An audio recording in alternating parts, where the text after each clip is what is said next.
goes in and he's like, I'm going to put my foot down. Easily Keefe's worst weekend as Leafs head coach. Max Domi is going to be the second line center. Max Domi and that line had a great game against Colorado. There's no question. They were the only one going. Although the fourth line wasn't bad.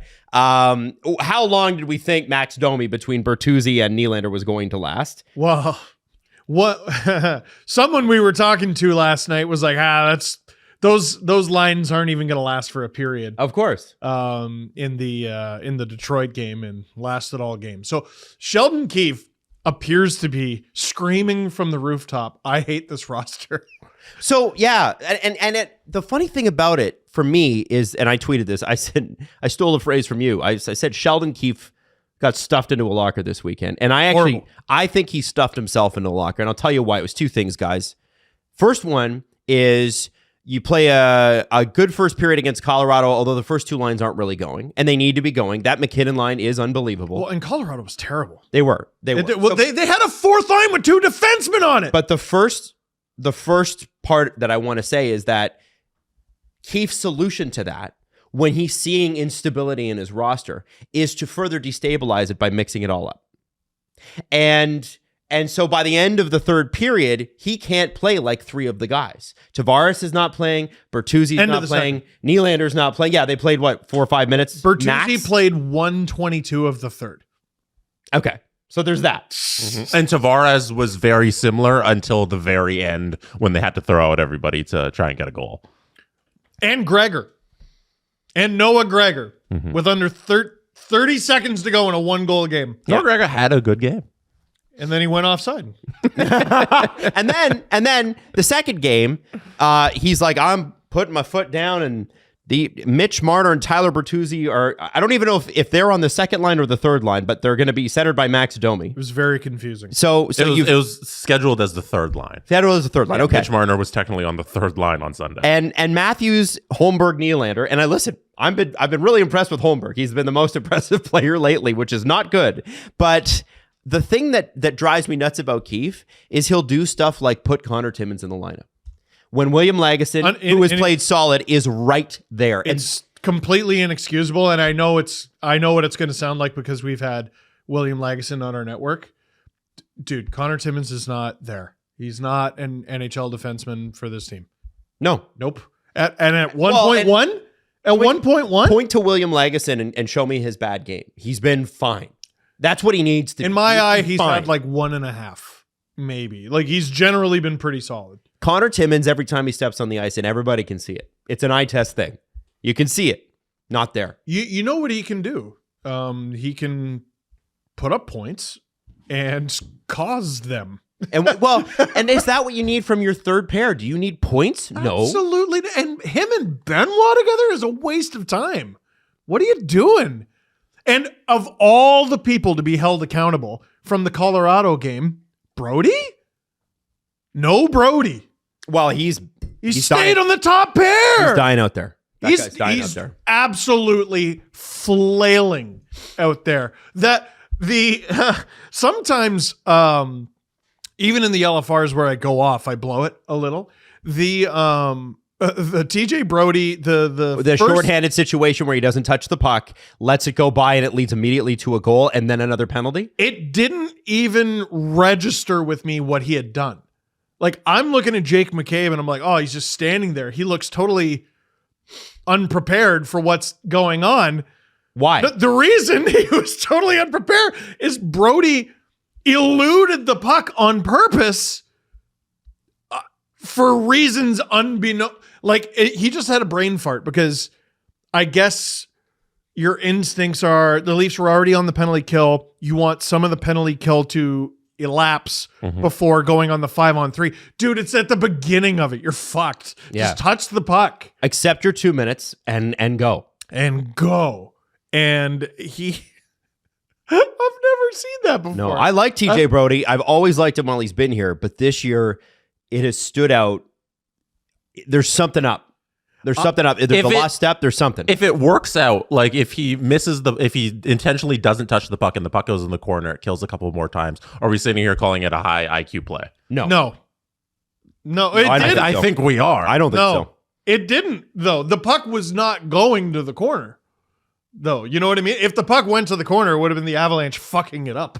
You know, like is the plan there?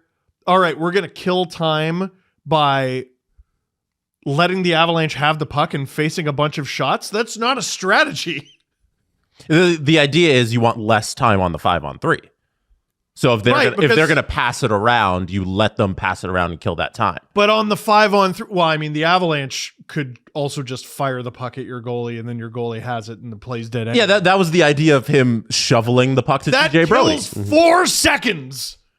I don't think it's a strategy. I don't think he meant to do it, to be honest. Yeah, I think he clearly meant to do it. Like, I don't think he thought it through is what I mean. He obviously did it intentionally. Yeah. I know what you're saying, but I don't think any of us would be like, damn right, TJ, kill those 5 seconds. I've also been holding back on TJ because I feel like I give him some grace because he's been the guy that's been the most steady.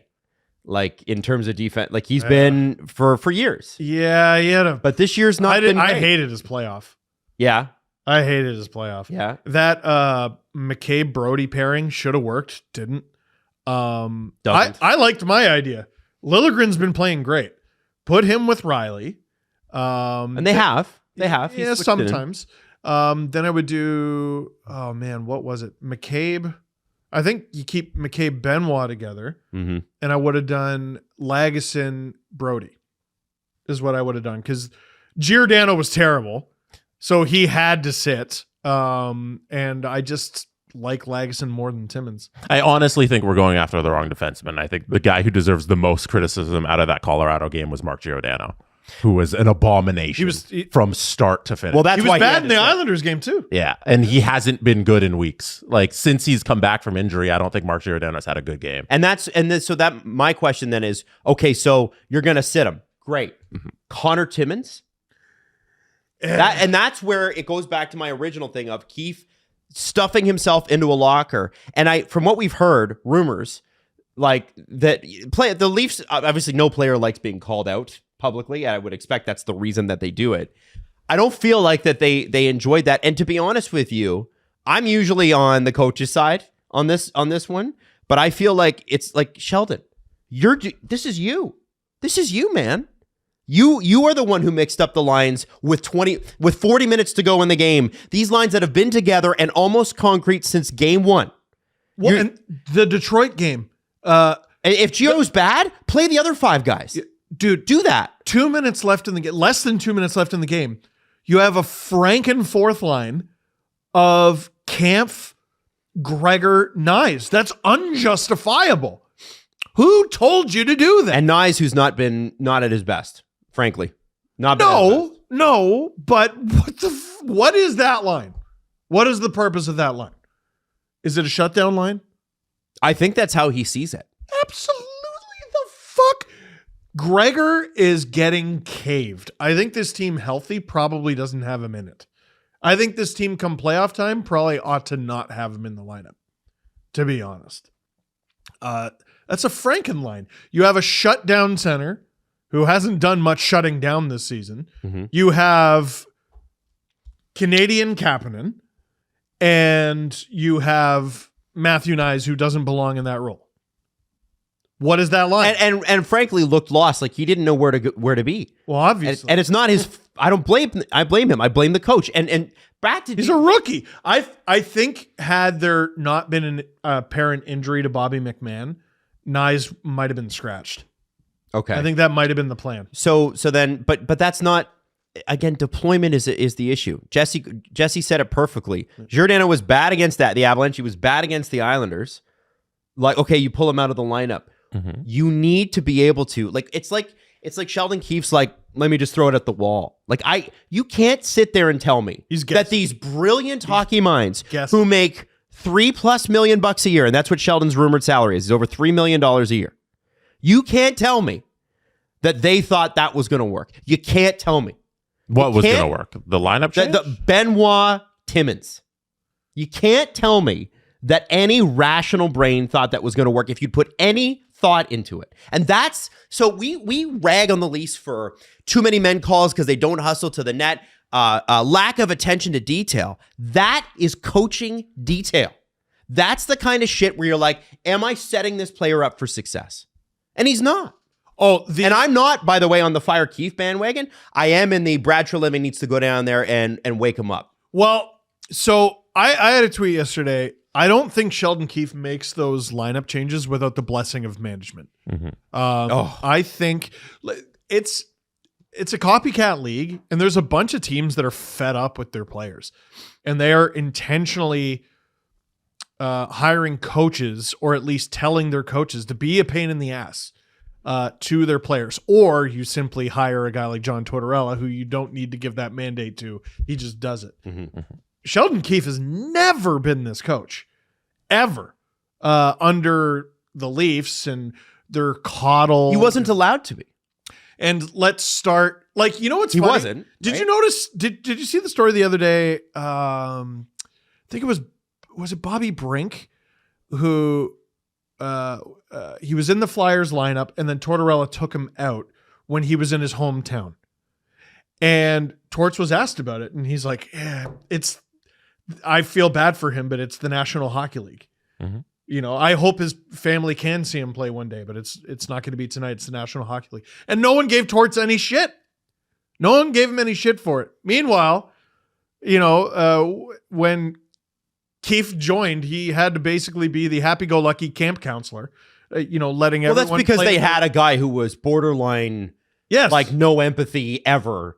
But doesn't speak human being. Yes, but that was 2019. It's now 2024, which is weird to say. And they're, you know, Keefe, who is not brand new anymore, has been here a long time. I think some of the players are getting friggin' sick of him. And I think management is like, cool, well, the coach isn't going anywhere. So here's his carte blanche to be a bit of a dick, a bit of a tyrant right now. But honestly, it cost the Leafs the game. There's no excuse to lose that fucking game. The Detroit Red Wings were in an airport all day. And I know people were talking about it like, okay, that's not the biggest struggle in the world. They're going up against a team that has home ice advantage, that has been like, I put the pillow on the wrong side. They've been sleeping peacefully, having their pregame meals and pregame naps. You're having a bag of peanuts at a fucking airport, not knowing when your plane is taking off, if it's taking off, if you're even playing that night. Like, how easily must that game have been, or how easy must that game have been to prepare for mentally and physically for the Detroit Red Wings? You know, like, apparently Patrick Kane, when he got injured, first of all, so much of the offense runs through Patrick Kane. He got injured in the first period and you still lost. Second of all, that dude just had hip surgery. And like, how much of being in the airport all day had to do with him getting hurt? Oh, I wonder. I don't know. Like, Fried said it wasn't the hip. Thank goodness for him. Yeah. But like, there's no reason to lose that game. Like, and even putting Timmins in, I'm like, well, this is the sort of game where he feasts against teams that are bottom half, or should be giving up a bunch of goals. Detroit was at a severe disadvantage with James Reimer in net. Those are two separate thoughts. They were at a severe disadvantage, and James Reimer was in net, who went into that game with a sub 890. Like, those are the games where you can expect him to feast a little, pick up an assist or two. There's no reason to lose that friggin' game. Yeah, I feel like the beginning of the conversation, Adam, I think you're taking too much onus off of the players. Like, I'm not. Okay. I don't think I co-sign like this is on Sheldon Keefe for mixing up the blender, because as Steve outlined, I don't care where you're playing in that lineup. That game was set up for you to win. And if you're upset about the coach switching up the lineup, just fucking pull up your pants. It's the National Hockey League. And who cares? A lot of people don't want to hear this. Nylander stunk. He's stunk. I stunk for 3 games. No, I thought Nylander had a good 2 periods on Sunday. He hit a post early on in the power play. Yeah. He had another one that went off of it was a good save by Reimer. Yeah, I thought he was great in the offensive zone on Sunday. Yep. Well, 11.5. I told you, everyone loves you for cheap. Anecdotally, I was hearing about people ripping them in the stands. Like, you make 11.5 now. This was the Colorado game. Everyone loves you for less than 7. 11.5. I was saying this in the LFR video. You're the second highest paid winger on planet Earth. I don't convert. You have to convert. If Nylander if McDavid sucks, and even if he's trying his gosh darndest, and if McDavid doesn't get a point for 3 straight games, how many of those games do the Oilers win? 0. 0, 1. Are they lucky to split the points, pick up 3 out of 6? Or even better, because people will be like, well, what about Draisaitl? Yeah, no. What if McDavid and Draisaitl have an off night together 3 games? You're fucked. Now that's a little bit more like the Leaf situation. The Austin Matthews giveaway against Colorado was so out of character and atrocious. That was brutal. And the Keefe, it's funny. Keefe, I think, had a point after Colorado in terms of challenging his players by talking about McKinnon, Makar, and Taves being in a different tier. I think it was poorly executed, though, because absolutely no Leaf fan wants to hear that.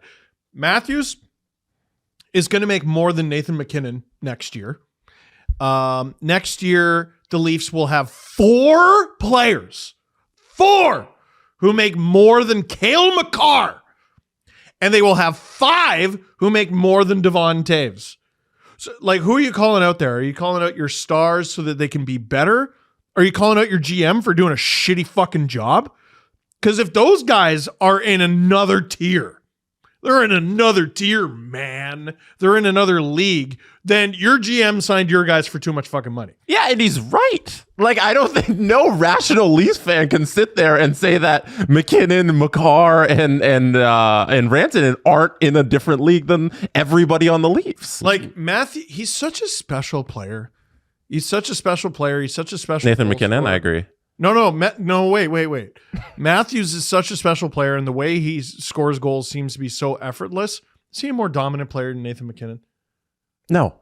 It's easy to think that until you watch them play each other, and you realize, yes, there are indeed tiers to this. It's not fucking close. To me, it's McKinnon, McDavid 1-2. And I mean, points wise, McDavid eats McKinnon alive, but pin them against each other. I think it's closer than you think. And it's Nathan not McKinnon is a friggin' animal. It's not a knock on Matthews. It's actually a compliment to be putting him in this conversation. Yes. The fact that he's even close to those two gentlemen is a compliment to Matthews. It's just he's a little smidge below the 2 best players in the world, and it's very evident when you see them go up against each other.